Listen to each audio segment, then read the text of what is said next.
Now we're going to get into some questions which I think are about controversies. Everybody ready? Okay.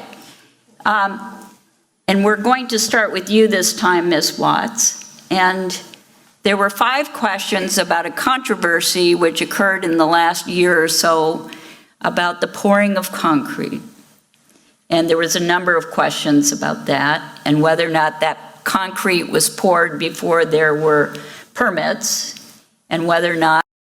All right, I got to stop because this was something that my campaign actually exposed last year. We had found, just by observing closely the board meetings, that they were kind of talking about it, and we started digging in, and sure enough, they actually did pour concrete foundations before they had a permit, and they were actually forced to redo it by the county. So what you're going to see now is the incumbents who should be owning up to it, really.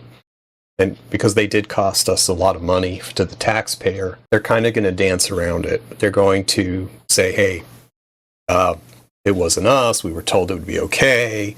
So we poured it, and then we were told it's not okay. It's not our fault. This is common practice. I think everyone should take consideration and decide what they want to believe, but I think that was a terrible decision. Obviously, I was the one who exposed it, but I am so grateful and so glad that others in the community submitted these questions. I didn't, but I'm glad it's actually getting traction. It's being brought to the light, and it's forcing everyone to put their input on it. That's wonderful. $12 million was wasted. And the exact same language was used, not exactly in the question, but everybody pointed to the same number and the same issue. So people would like to know what happened with that, what was done with that, what the facts are about that, and you get 1 minute.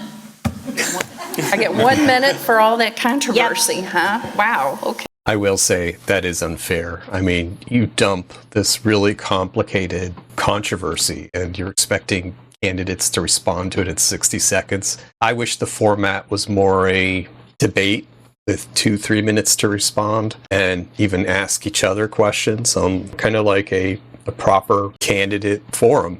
But here it's a very, very controlled, got 60 seconds, and it really constrains your ability to convey a message. Okay. I believe everyone's referring to the gym, the green gym. When we started our construction at the high school, we did not have a green gym on the books. So we had to go and get a permit.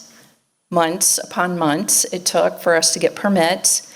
And we asked the question, do we need to have a storm shelter, or can we count one of our other 2 gyms as a storm shelter? And just curious, who did they ask? And the answer was, no, you don't need to add another building to make it a storm shelter. Then a few months later, as we started construction and the concrete was poured, the county came back and said, you need to add a storm shelter. And I think my time is up, so. Okay.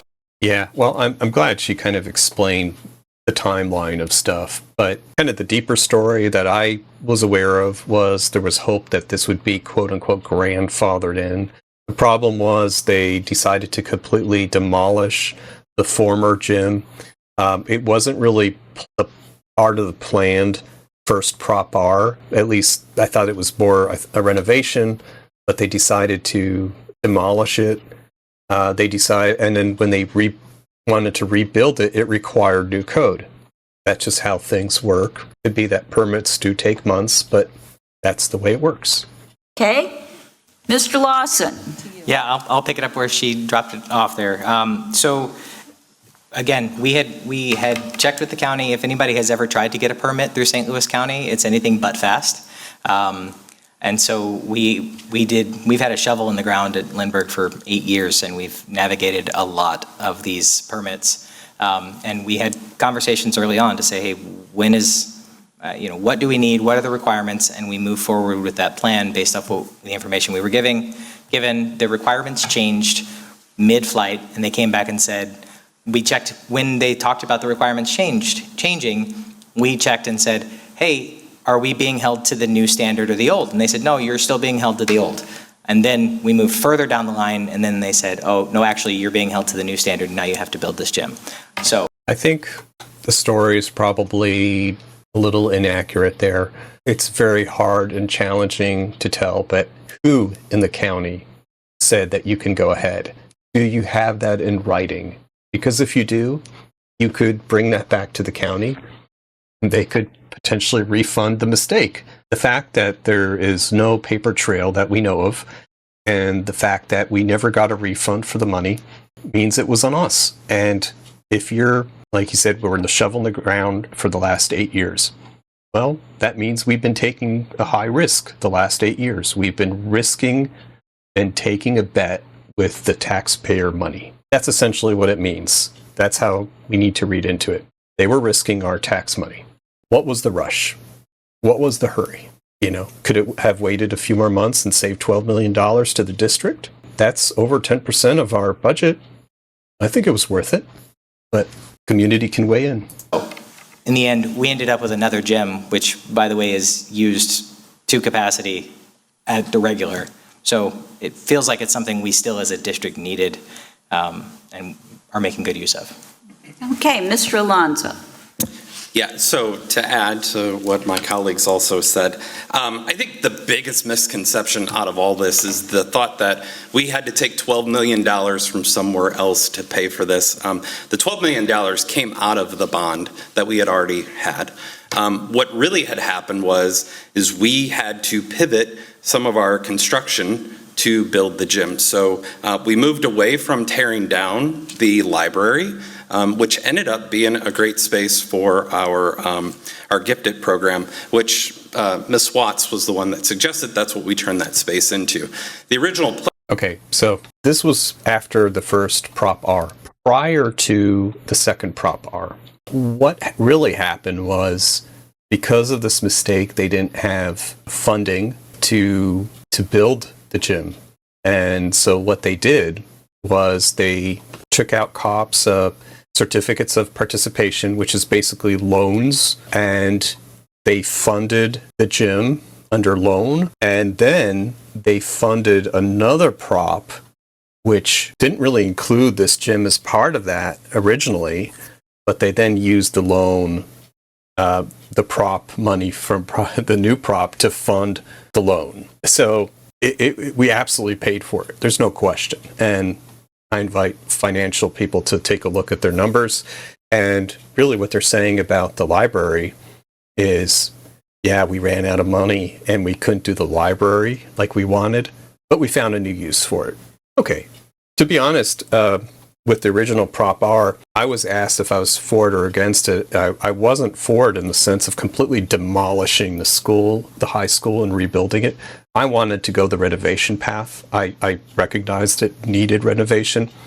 It didn't stop people from saying he's anti-Prop R. I wasn't. I wanted to be more efficient with the taxpayer money. And I thought that preserving some of the history of our high school would have been nice, but that's just me.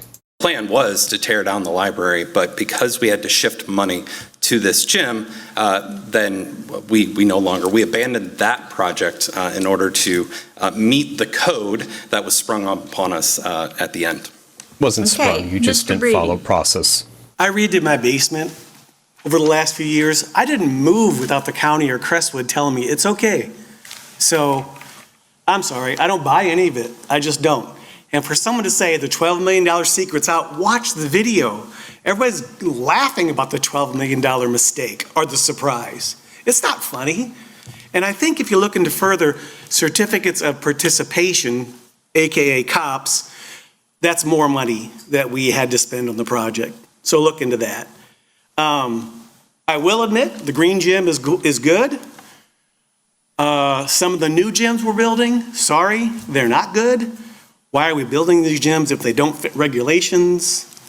AKA Crestwood Elementary, beautiful little gym, but it's not usable for people over 10 Okay, 10 years of age. thank you very I kind of agree with this. First of all, Great answer. I think any common sense person would have to agree with that. I think, in the end, if it was neat or not, great, we have another gym. But it comes down to waste. It wasn't planned.